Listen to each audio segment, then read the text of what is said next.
On lui avait tiré dessus. On avait tiré sur le président. Je le voyais dans mon viseur et je le vois encore. La balle se loge à 1 millimètre de son cœur. Il était à 2 doigts de mourir. Qui est le tireur? Il m'a dit, si vous savez ça, vous savez tout. Un mobile plus qu'étrange. Pour lui, cette relation était bien réelle. C'était vraiment quelqu'un de très perturbé dans sa tête. Pourtant, son acte restera dans l'histoire comme l'attentat qui a failli tuer Ronald Reagan.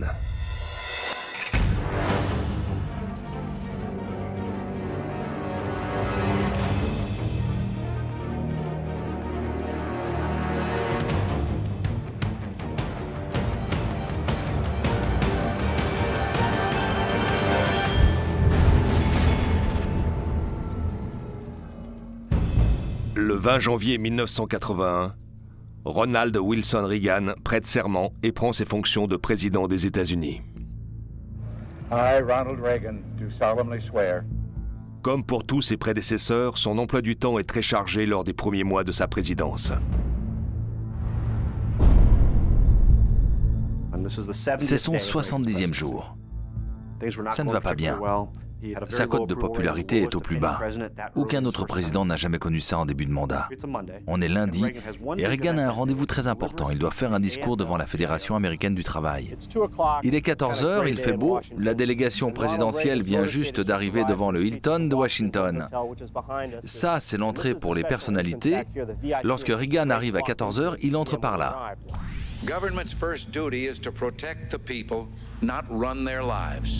L'événement est couvert par toute la presse. Hank Brown, le caméraman de ABC News, a l'habitude de ce genre d'événement. Notre équipe suivait le président partout. On voulait avoir des images de lui à sa sortie de l'hôtel. Le cordon de sécurité était à moins de 5 mètres. Tout le monde riait. Rien n'avait été sécurisé. Ce n'était même pas un espace presse. N'importe qui pouvait y accéder. On voit le visage d'Hinckley sur la photo. Il est totalement impassible. Aucune émotion sur son visage.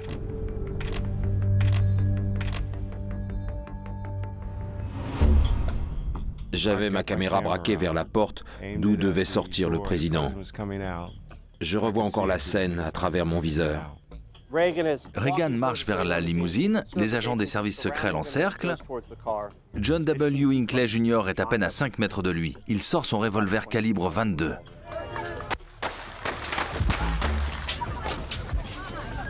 Et tire 6 coups en 1,7 secondes.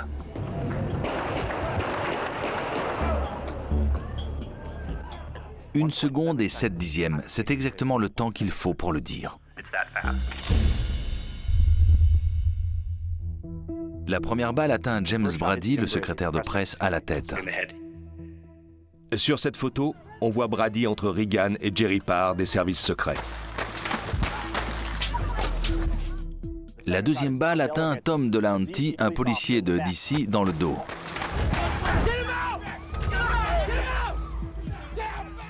La troisième part en l'air et va se loger dans ce bâtiment en face. La quatrième touche Timothy McCarthy, un agent des services secrets, dans la poitrine. Il ne porte pas de gilet pare-balles, il s'écroule. Le cinquième projectile percute la vitre pare-balles de la voiture, tandis que Reagan et Parr se réfugient derrière. La sixième siffle dans l'allée. Ce n'est qu'ensuite qu'on s'apercevra qu'en fait, elle a tapé contre la portière et qu'elle est passée entre la portière et l'habitacle. I thought it was firecrackers. And the next thing I knew, one of the Secret Service agents behind me just seized me here by the waist and plunged me headfirst into the limo. Jerry Parr, 50 ans, est chargé de la sécurité de Ronald Reagan. Quand on entre, je me jette sur lui. Et je sens qu'il se prend ma radio ou mon arme dans le dos. And I said, Jerry, get off. I think you've broken a rib of mine. Jerry Parr lève la tête et regarde par la vitre. Il voit 3 hommes au sol.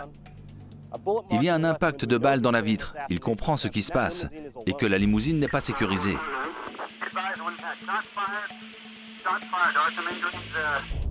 Tout de suite, il regarde si Reagan va bien. A priori, il n'y a pas de casse, il va bien. J'ai passé ma main sous son manteau et j'ai palpé sa taille. Il n'y avait pas de sang. Pas de sang sous ses bras non plus. Rawhide, cuir brut, c'est le nom de code de Reagan. Et on peut dire que ce jour-là, il portait bien son nom.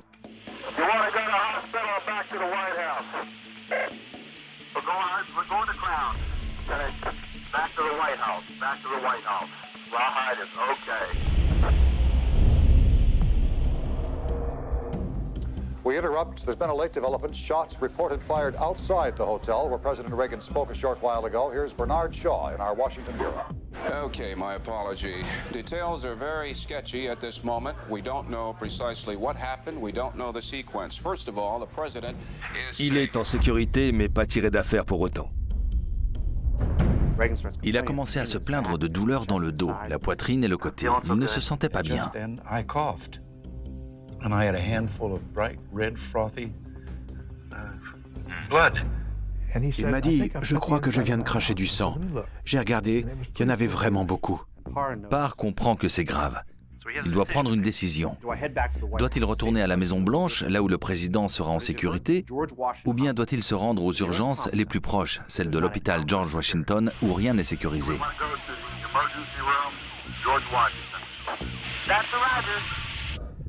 À ce moment-là, la vie de Ronald Reagan ne tient qu'à un fil. Il est à 2 doigts de mourir. Vraiment.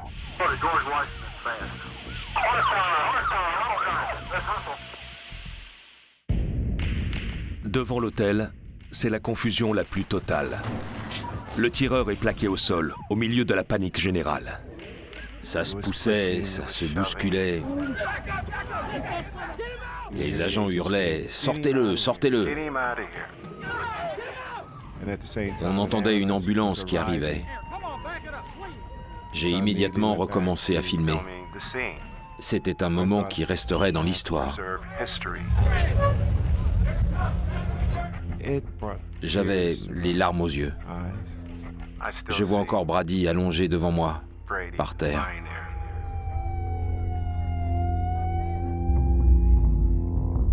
Je pense encore à Delahanty. Je vois son visage. Je me souviens comment McCarthy a été littéralement soulevé et projeté au sol par la force de la balle.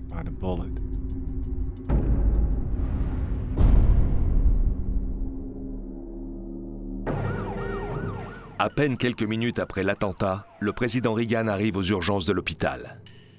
Il insiste pour marcher. The nurse met me and I told her I was having a little trouble breathing. Le président était sur le point de s'enfoncer, comme on dit dans notre jargon.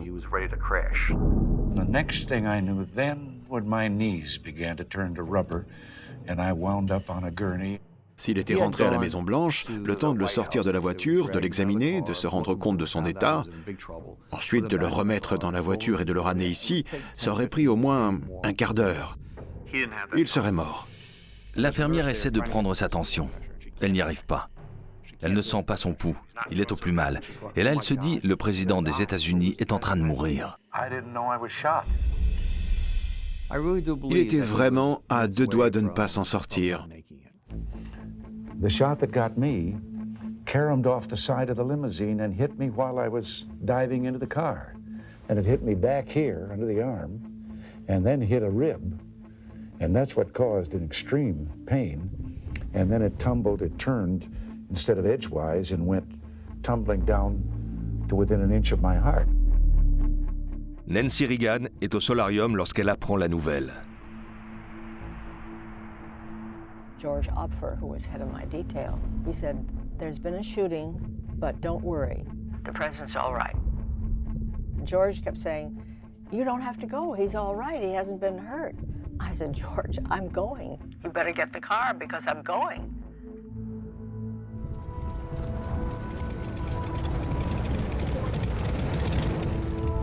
Quand elle arrive aux urgences, son mari lui dit « Chérie, j'ai oublié de me baisser ».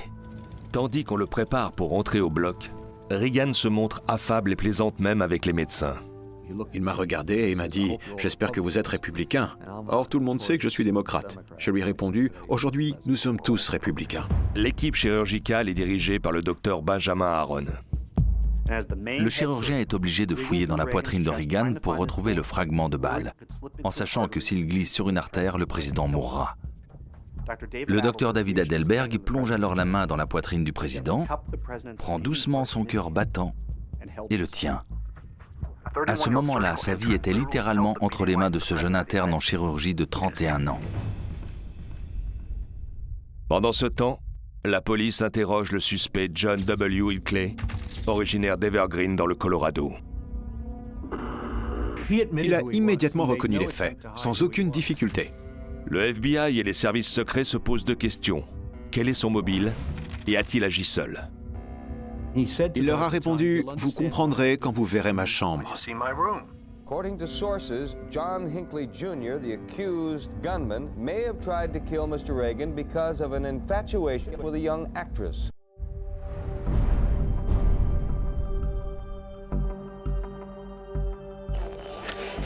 We can report that shots were fired as President Reagan left the Washington Hilton Hotel. Following that address, we carried live here on CNN. The suspect was rushed to District of Police Headquarters. John W. Hinckley, 25 ans, est un mystère pour les enquêteurs. Quand je suis arrivé, John Hinckley était tranquillement assis. Il semblait impassible. Stephen Kolo, des services secrets, est l'un des premiers à lui parler. Il m'a dit qu'il avait mal au poignet à cause des menottes. Et aussi à la gorge, car on l'avait frappé lors de son arrestation. J'ai trouvé ça un peu étrange qu'il se plaigne comme ça, alors que lui-même venait de tuer plusieurs personnes.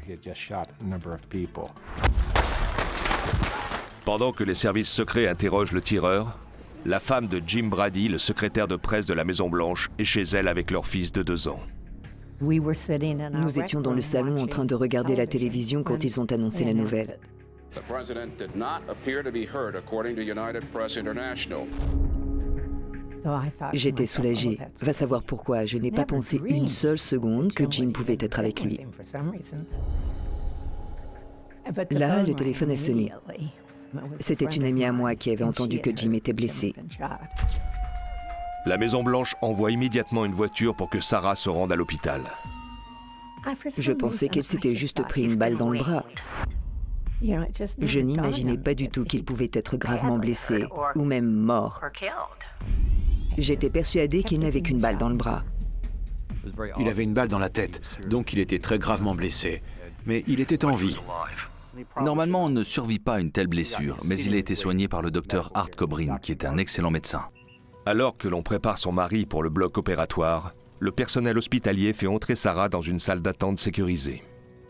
Madame Reagan est arrivée. Elle est venue vers moi et nous nous sommes prises dans les bras. Elle m'a dit « Je suis morte de peur ».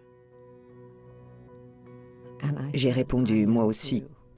Pendant que les médecins tentent de sauver les victimes, le suspect est transféré dans les bureaux du FBI à Washington pour y être auditionné. 2 agents expérimentés sont chargés de mener l'interrogatoire. Par courtoisie, ils autorisent l'agent des services secrets, Stephen Kolo, à assister à l'audition. J'étais simplement là en observateur. Les services secrets n'avaient pas le droit de participer à l'enquête, puisqu'il y avait eu faute de notre part. C'est le cas chaque fois qu'il arrive quoi que ce soit à la personne que nous sommes censés protéger. Avant de commencer l'interrogatoire, les agents font l'inventaire des effets personnels de Hinckley.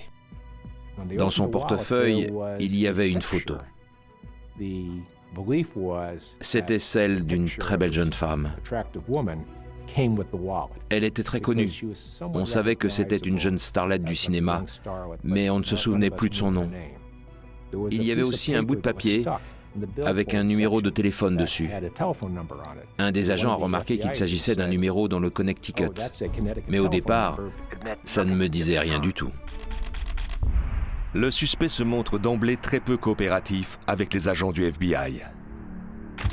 Ces derniers demandent donc son aide à l'agent Kolo. Hinckley se met à parler dans les minutes qui suivent. Il m'a dit qu'il avait vu plusieurs docteurs qu'il avait abandonné l'école. Il m'a aussi parlé de sa relation avec ses parents. Il ne savait pas quoi faire de lui. Alors je lui ai demandé s'il savait pourquoi il avait tous ces problèmes. Il m'a répondu « Je n'ai pas de but dans la vie ». J'ai décidé de prêcher le faux pour savoir le vrai. Je lui ai dit « J'ai vu le papier avec le numéro de téléphone, avec le numéro dans le Connecticut. » Et dès que je lui ai dit ça, il est devenu très agité.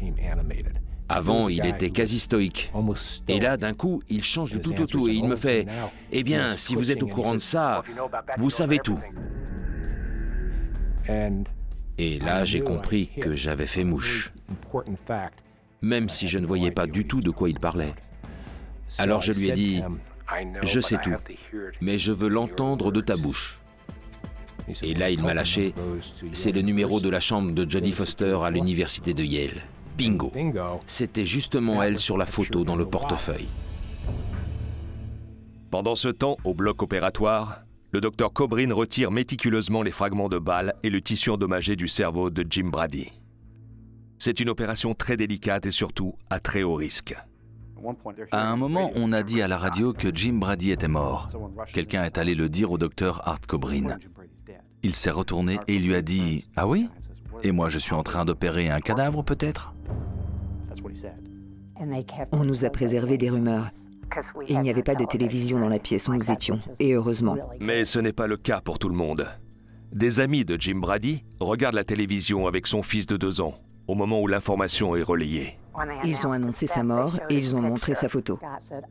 Quand Scott l'a vu, il s'est levé et a embrassé l'écran en disant « C'est mon papa ». Il n'était pas au courant de ce qui s'était passé.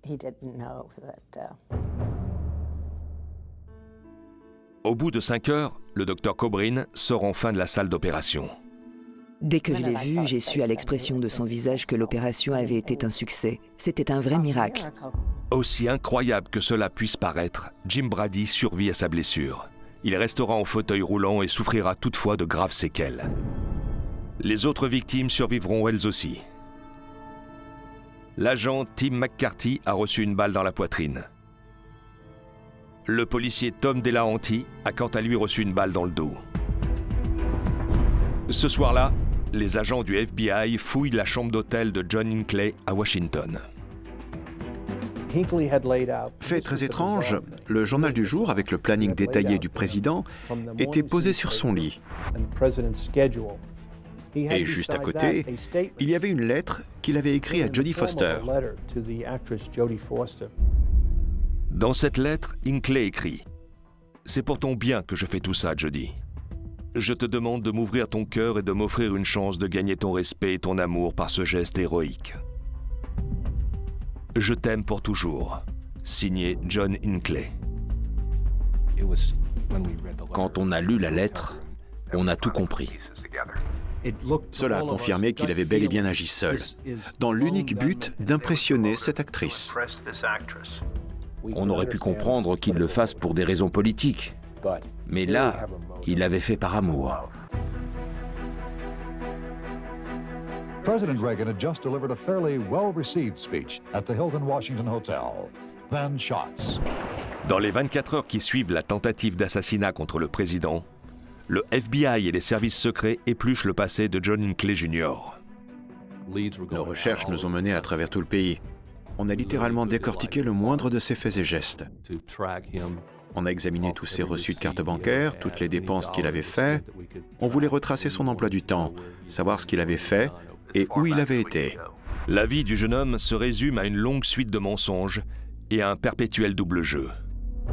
Il a grandi dans la banlieue de Dallas, au Texas, et a vécu une enfance en apparence sans histoire. Enfant, il était sportif et avait de bonnes notes à l'école. Mais en grandissant, il se referme sur lui-même. Ses parents assimilent d'abord cela à de la timidité. From the time Hinckley graduated from this high school, Highland Park, in the Dallas area in 1973, until his arrest, there was also a personality change. He had become quieter, more introverted, somewhat of a recluse. En 1973, il emménage avec ses parents à Evergreen dans le Colorado. Ils espèrent qu'il ira à l'université. C'est effectivement le cas. Il suit en dilettante pendant quelques années des cours à la Texas Tech sans jamais obtenir de diplôme. Il passe le plus clair de son temps seul dans sa chambre, à écrire des poèmes tristes et à jouer de la guitare.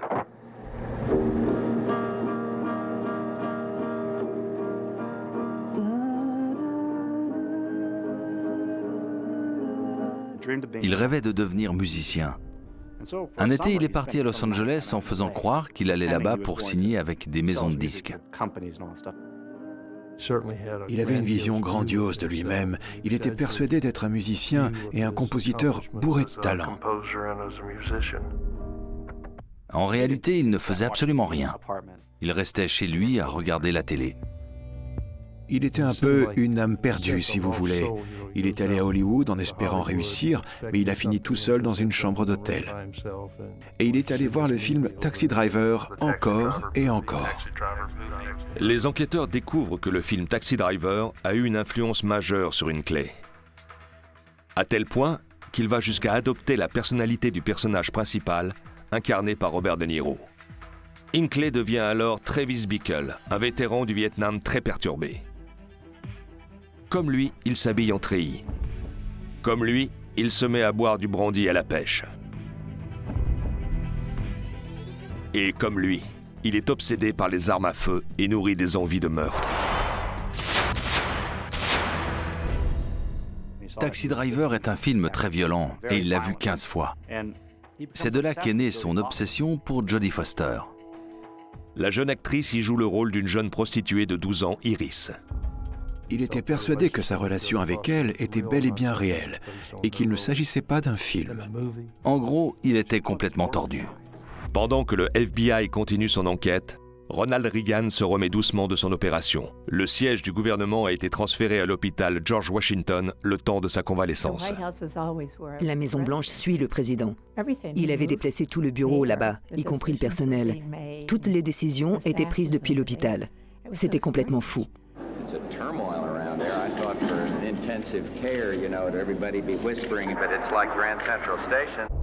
Je dois avouer que c'était assez surréaliste.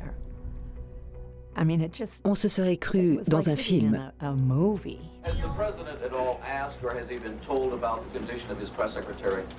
He is not aware of the number of the other people who were shot and injured at this time. Reagan n'apprendra que quelques jours après son opération que l'agent Delahanty, l'agent McCarthy et le secrétaire de presse Jim Brady ont été blessés. Il m'a fait venir et m'a dit qu'il était désolé. Je lui ai répondu que Jim aimait son métier par-dessus tout. J'ai essayé de le rassurer du mieux que j'ai pu, mais il était bouleversé. Reagan tient également à rencontrer l'agent des services secrets qui l'a protégé, Tim McCarthy. Va savoir pourquoi. Reagan l'a regardé et il lui a dit « McCarthy, Reagan, Brady et Delahanty, ce type a quelque chose contre les Irlandais ou quoi ?» Il a très bien géré la situation. Lors de ses interviews, il a dit que même lorsqu'il ne savait pas encore ce qui s'était passé, il trouvait le moyen de blaguer sur le sujet. Il voulait se montrer fort pour ne pas inquiéter la population outre mesure. Mais pour John Hinckley Jr., c'est une toute autre histoire. In this hour, John Hinckley Jr. pleads not guilty to charges he tried to kill President Reagan, and both his lawyer and the government agree he is competent to stand trial. La question de l'irresponsabilité de John Hinckley se pose dès son arrestation. Un argument qui va rapidement devenir le cheval de bataille de l'accusation et de la défense.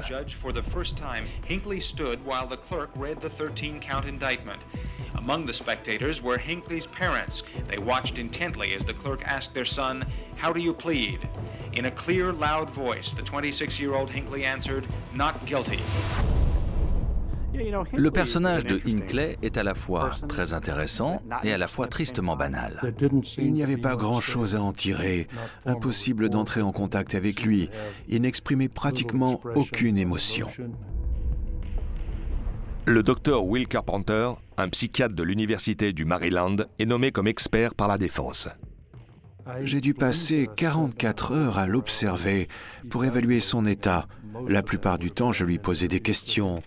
Il était très centré sur lui-même, sans pour autant être narcissique.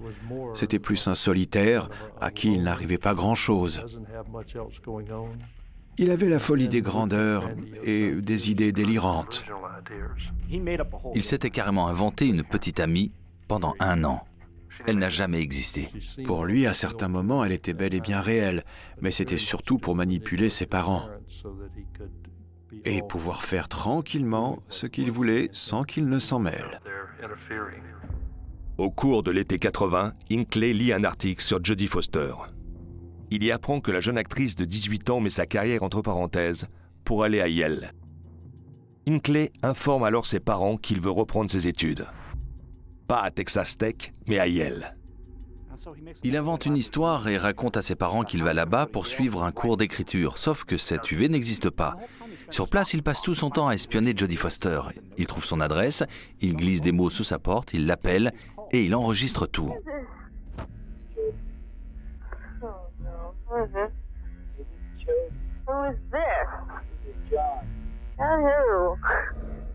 Oh no, not you, kid. Look, I really can't talk to you, okay?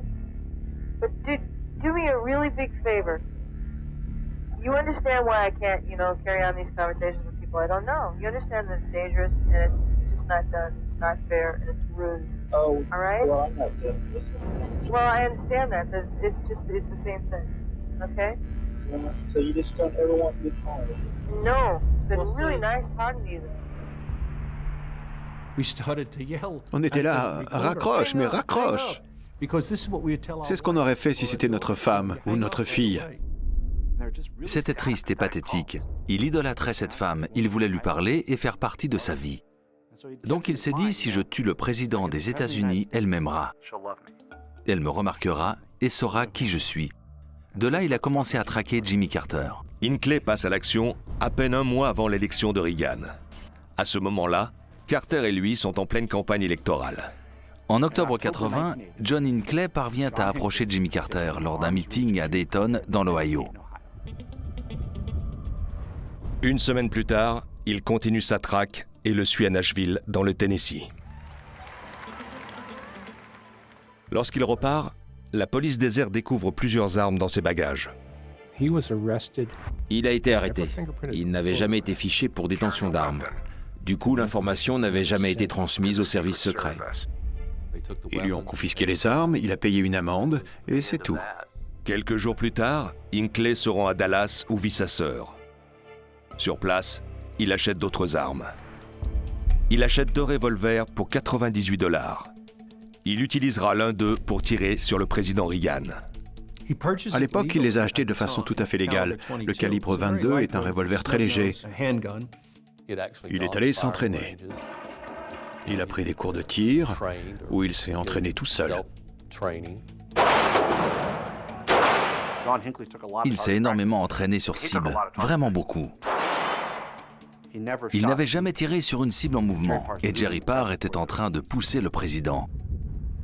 Le 8 décembre 1980, le monde de Hinckley s'effondre lorsqu'il apprend la terrible nouvelle en provenance de New York. The news ripped through the air in shockwaves. John Lennon shot and killed in the Dakota apartment building where he lived. The suspect is identified as Mark David Chapman. Il adulait Lennon. Il passe la soirée du réveillon enfermé dans sa chambre chez ses parents, à boire du brandy à la pêche et à jouer de la guitare en ressassant sa peine.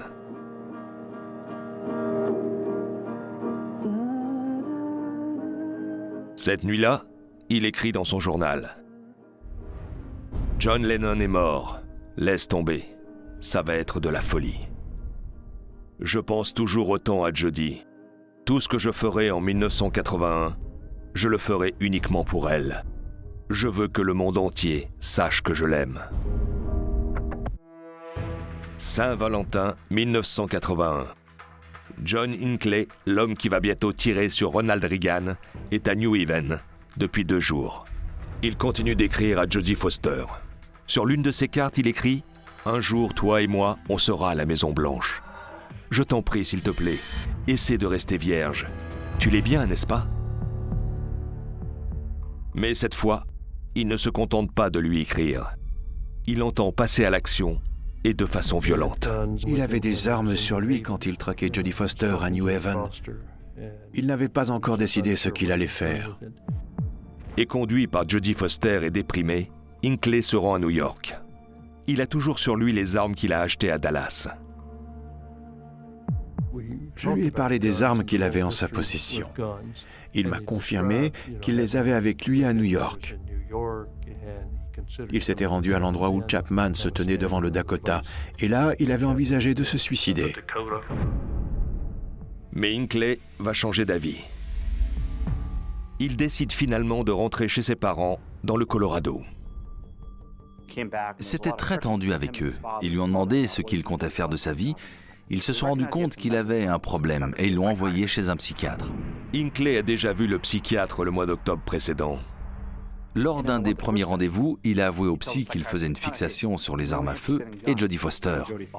Il a reconnu que c'était une obsession. Ensuite, le psy ne lui a plus jamais reposé de questions à ce sujet. Au début, le docteur John Hopper rassure les parents d'Hinckley. Pour lui, leur fils est tout simplement immature. Il doit quitter le cocon familial, trouver un travail et s'assumer. La dernière des 15 séances avec le psychiatre a lieu 4 semaines et demie avant l'attentat contre le président.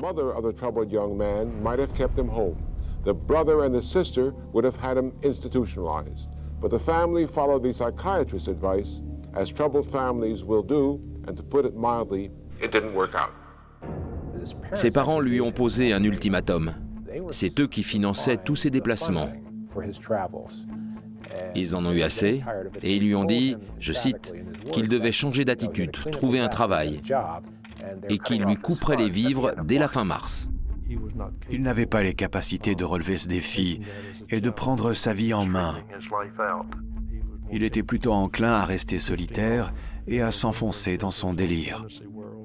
Donc, à la fin du mois de mars, il se dit qu'il faut qu'il fasse quelque chose. 6 jours avant l'attaque contre le président, Hinckley se rend à Los Angeles, d'où il prend un bus pour Washington. De là, il compte rejoindre New Haven, où il commettra son acte d'amour pour Jodie Foster. Il lui écrit une dernière lettre dans laquelle il lui demande de l'attendre. Il avait prévu de tuer Foster, puis de se donner la mort. Ils devaient mourir tous les deux. Sur le chemin de Yale, Hinckley fait une halte à Washington. Il prend une chambre à l'hôtel Parc Central. Il y passe la nuit, se lève et prend son petit déjeuner.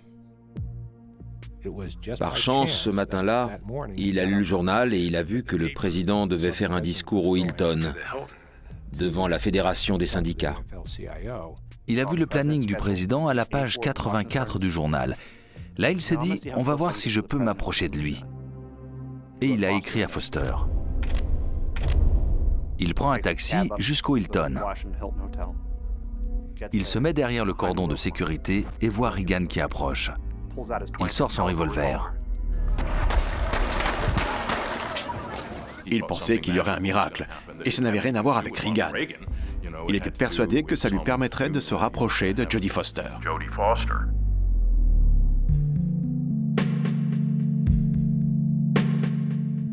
Au printemps 1982, un an après l'attentat, les 4 victimes reprennent peu à peu une vie normale.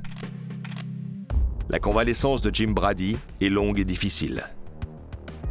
La partie gauche de son corps reste paralysée, mais il a retrouvé ses facultés cognitives et son sens de l'humour. L'agent Tim McCarthy se remettra totalement de ses blessures et reprendra son poste au service secret. L'agent Tom Delahanty de la police de Washington gardera des séquelles et sera obligé de prendre sa retraite. Le président Reagan se remettra très vite malgré son âge, ce qui surprendra ses médecins, mais aussi le pays tout entier. Quant à John Hinckley Jr., sa vie est étalée dans la presse à scandale. About his alleged assailant, Mr. Reagan said, "I hope and pray he can find an answer to his problem." Said the president, "He seems to be a very disturbed young man." Même Jim Brady fait preuve de compassion envers lui. Il ne lui en voulait pas. Il n'avait aucune rancœur contre lui. Mais il ne lui souhaitait pas de gagner à la loterie non plus. Le mobile d'Hinckley est tout bonnement surréaliste. Ça n'avait rien de politique. Il a fait ça pour gagner la reconnaissance qu'il pensait mériter. À la surprise générale, le juge convoque Jodie Foster à la barre des témoins. Elle témoigne le 30 mars 1982, à la date anniversaire de l'attentat. Sur ordre de la cour, Hinckley assiste à l'audience. Lorsque la jeune femme dément toute relation avec lui, il devient fou. Les policiers doivent le maîtriser et le sortir de la salle. I receive a great deal of unsolicited mail, but I seldom read it. I've never met, spoken to, or in any way associated with one John W. Hinckley. Last fall, I received several pieces of unsolicited correspondence signed John W. Hinckley or JWH, and I threw them all away.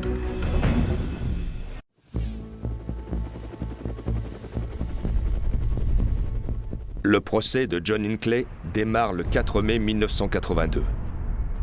Les avocats de la défense plaident la folie.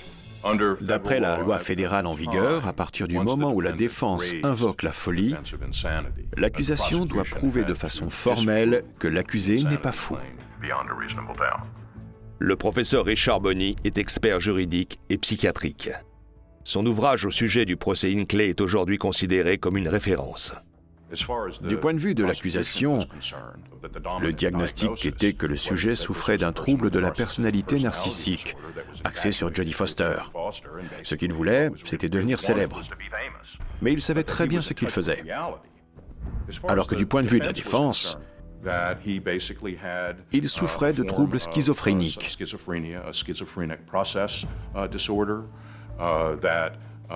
Et donc, il était complètement déconnecté de la réalité. Il s'enfonçait dans sa psychose et il était délirant. Pour déterminer si un suspect est fou, je m'appuie sur la bonne vieille méthode de McNaughton. Elle pose une question très simple. L'individu fait-il la différence entre le bien et le mal? J'ai auditionné John Hinckley et je peux vous dire qu'il faisait parfaitement la différence entre le bien et le mal. L'accusation avance qu'il a minutieusement préparé l'attaque. Il s'était déplacé, il avait consulté le planning, ça montrait bien qu'il avait prévu son coup. Il y avait préméditation. Et ça ne pardonne pas. La défense s'appuie quant à elle sur le témoignage du docteur Carpenter pour prouver la schizophrénie. En général, les sujets atteints de schizophrénie peuvent mener une vie plus ou moins normale. Ils ne sont pas fous à proprement parler. Ils ne vont pas dans un fast-food pour acheter de la pastèque, par exemple. Le comportement de Hinckley n'était pas vraiment pathologique. Il avait surtout tendance à déformer la réalité et à s'inventer des choses auxquelles il croyait et qui guidaient toute sa vie. Au final, c'était notre psychiatre contre le leur.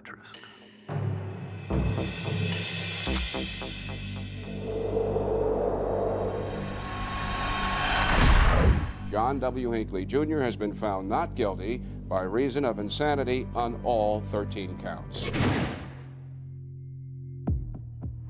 Je ne m'attendais pas à ça. Je pense que personne ne s'attendait à un tel verdict. Les jurés ont probablement fait ce choix parce que l'accusation rejetait totalement l'idée de la maladie mentale. This was a case in which there was much evidence in Hinckley's own hand, in his writings, in his poetry, in his essays, to suggest that he was, in fact, degenerating into a psychotic killer by the time March of 1981 rolled around.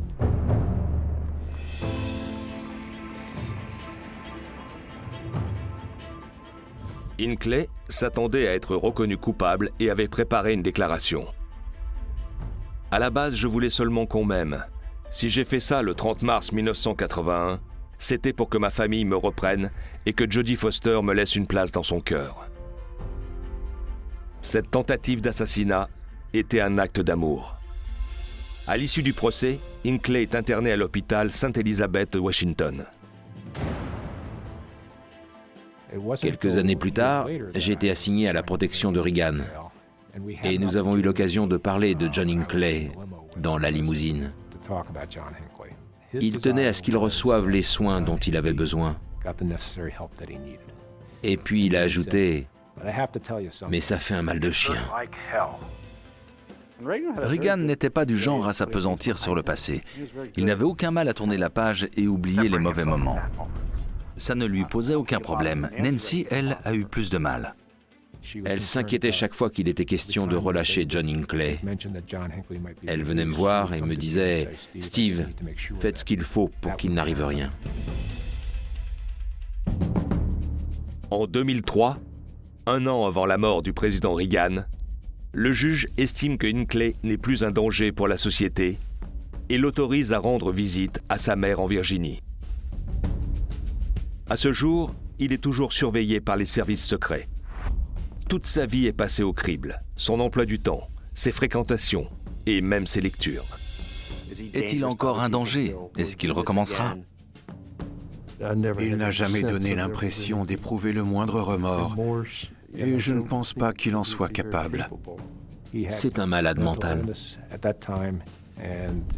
Il n'est pas tiré d'affaire, et je pense que sa place est dans un hôpital psychiatrique.